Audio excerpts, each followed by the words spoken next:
எத்தனை முறை என்னை தாங்கி பிடித்தது,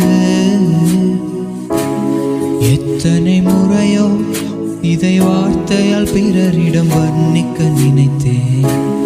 அத்தனை முறையும் திக்கு முக்காயாடி போனேன்.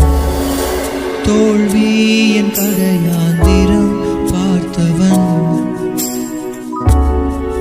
கண்ணீரை தேக்கி உருகி நின்றவன், அழகாய் அவரின் நிழலில் நின்றவன். இதுதான் வாழ்க்கையின் அழகே.